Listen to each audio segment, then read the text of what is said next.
अस्सलाम वालेकुम फ्रेंड्स, स्वागत है आपका इस यूट्यूब चैनल जेके स्टडी मटेरियल में। जेके बोस की जो 10th क्लास के स्टूडेंट्स हैं, जैसा कि अब आपको लास्ट पेपर जो आपका मेन सब्जेक्ट है साइंस का है 1 अप्रैल को। तो इस वीडियो को स्टार्ट करने से पहले मैं आपको एक चीज़ बोलूँगा, आगे आपने फ्यूचर में क्या करना है, कौन सी चीज़ जो है जिसमें ज़्यादा स्कोप है। आप देखो बहुत से ऐसे स्टूडेंट्स होते हैं ना जो सिर्फ और सिर्फ नीट के लिए जाते हैं, नीट के लिए जाते हैं। तो इसमें क्या फ़ायदा है, क्या नुकसान है, बाकी किस कोर्स में आप जा सकते हो। बहुत से ऐसे कोर्स हैं जो नीट से भी ज़्यादा बेस्ट हैं, तो वो कौन से हैं उस पर हम अलग से वीडियो बनाएंगे। एंड आपने अपने कैरियर को कैसे स्टार्ट करना है 10th के बाद, उस पर भी हम अलग से वीडियो बनाएंगे। उन वीडियोज़ को ज़रूर देखना, फिर अपनी यहाँ पर कैरियर की चॉइस भी अच्छे तरीके से सोच समझ के करना। क्योंकि मैं आपको एक चीज़ बोलूँगा, जिसके बारे में आप सोचोगे ना आप वही करोगे। आप अगर कंटिन्यू नीट के वीडियो देख रहे हो सोशल मीडिया पे, नीट का सब कुछ आपके सामने आ रहा है, तो आप सोचो शायद नीट ही बेस्ट है। और भी बहुत से कोर्सेज़ हैं जो बहुत अच्छे हैं, बहुत बेस्ट हैं। इवन जब गवर्नमेंट ने भी प्रीवियस नोटिफिकेशन निकाली थी कोचिंग सेंटर के बारे में, तब कोचिंग सेंटर को रिक्वेस्ट की थी कि आप सिर्फ नीट को प्रमोट मत करो, आप स्टूडेंट्स को बाकी जो कोर्सेज हैं उनके बारे में बोलो। अगर आपको मैं अभी बोलूँगा जाओ देखो यूपीएससी की वीडियो, केएस आईएएस या आईपीएस की वीडियो, आप जब 1 घंटा कंटिन्यू वीडियो देखोगे ना, आप अभी बोलोगे हम तो यही यूपीएससी करेंगे। अगर मैं आपको बोलूँगा जाओ नीट के वीडियो देखो, आप बोलोगे हम नीट ही करेंगे। तो इसी रीज़न की वजह से जो आपका माइंड होता है ना, जो चीज़ आप देखते हो फिर वही सोचते हो। तो कैसे कैरियर चूज़ करें, क्योंकि बहुत सी बेरोज़गारी अनएम्प्लॉयमेंट ज़्यादा हो रही है। तो इस पर हम अलग से वीडियो बनाएंगे, बहुत डिस्कशन करेंगे। तो उसके बाद कोशिश करना अपने यहाँ पर कैरियर को आगे लेकर जाने की। तो अब अगर बात करें साइंस के बारे में, आपको जैसा कि 1 अप्रैल को एग्ज़ाम है, आपका पेपर पैटर्न किस हिसाब से रहता है।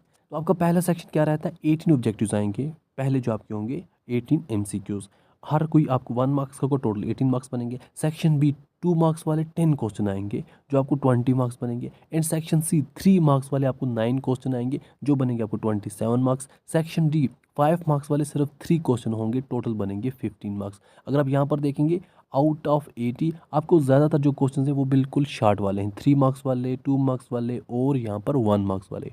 तो यहाँ पर आपको 65 मार्क्स जो हैं वो बिल्कुल छोटे छोटे वाले बनते हैं। एंड जो सिर्फ 15 मार्क्स हैं वो आपको लॉन्ग में से बनते हैं। तो इन चीज़ों का ध्यान देना कि हमें लॉन्ग कितने पढ़ने, शार्ट कितने पढ़ने। आपको लॉन्ग में एक आएगा फिजिक्स से, एक आएगा केमिस्ट्री से, एक आएगा बायो से। सिर्फ 3 लॉन्ग क्वेश्चंस आपने करने हैं जो आपको एक एक फिजिक्स, एक केमिस्ट्री, बायो से आएगा। इसलिए ज़्यादा टेंशन मत लो, जो आपकी बेसिक है वो क्लियर करो। अगर आप बेसिक क्लियर करोगे तो आपको 1 मार्क्स वाले, 2 मार्क्स वाले, 3 मार्क्स वाले ईजिली निकल जाएंगे।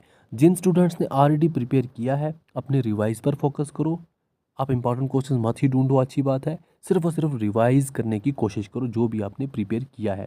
एंड एक चीज़ और देखना, एक चीज़ ज़रूर और देखना, जो आप सिलेबस है ना, सिलेबस में जो जो टॉपिक्स मेंशन है उन टॉपिक्स का थोड़ा थोड़ा अच्छे तरीके से बेसिक्स पढ़ना। क्योंकि कभी पेपर जो है वो आपको बेसिक क्वेश्चन पूछ लेता है, आपने अच्छे से इंपॉर्टेंट क्वेश्चन याद किए होते हैं, तो उस पर मत जाओ। अगर आपको प्रीवियस क्वेश्चन पेपर से क्वेश्चन है, कभी प्रीवियस की क्वेश्चन पेपर नहीं आते, इसलिए उन चीज़ों पे मत जाओ। अगर आपको सिलेबस में जो जो पॉइंट्स हैं बेसिक हैं वो सॉल्व करने की कोशिश करो। अब जिन्होंने अच्छे खासा प्रिपेयर नहीं किया है, जो फोकस करें चलो जी हम पास ही हो जाए, तो देखो अगर आप सिर्फ 1 मार्क्स वाले भी क्वेश्चन देखोगे 18 मार्क्स यहाँ से बनेंगे। 2 मार्क्स वाले भी देखोगे 20 मार्क्स यहाँ से बनेंगे, तो 38 मार्क्स आपको 2 मार्क्स और 1 मार्क्स के बनेंगे। जिसका आपको कहाँ से मार्क्स मिलेंगे, ये वाले मार्क्स आपको मिलेंगे अगर आप यूनिट वाइज सिलेबस के हिसाब से पॉइंट्स जो हैं उनको ये 1 शॉट वीडियो देखोगे यूट्यूब पे किसी भी सीबीएसई का, स्पेशली सीबीएसई का देखना, उनके 1 शॉट वीडियो जो हैं वो अच्छे खासे होते हैं।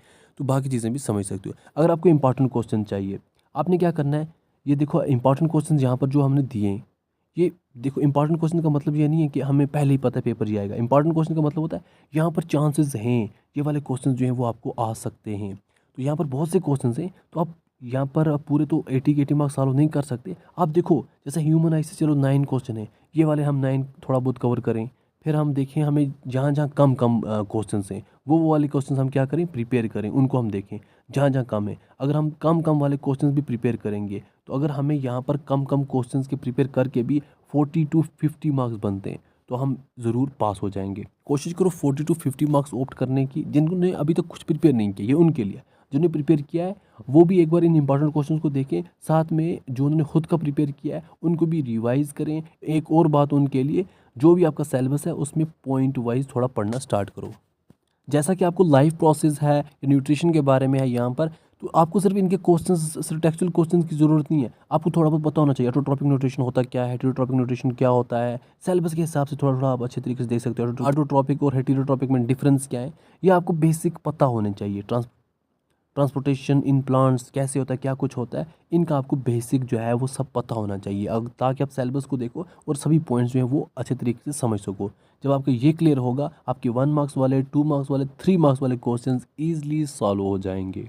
बाकी जो आपके 1 मार्क्स वाले क्वेश्चंस हैं ऑब्जेक्टिव वगैरह, वो मैं आपको व्हाट्सएप ग्रुप या टेलीग्राम पेज पे शेयर कर दूंगा। लिंक डिस्क्रिप्शन में वो आप ज्वाइन करके रख सकते हैं। वहाँ पर आपको सब कुछ पूरे ऑब्जेक्टिव्स वगैरह, एमसीक्यूज़ वगैरह मिल जाएंगे।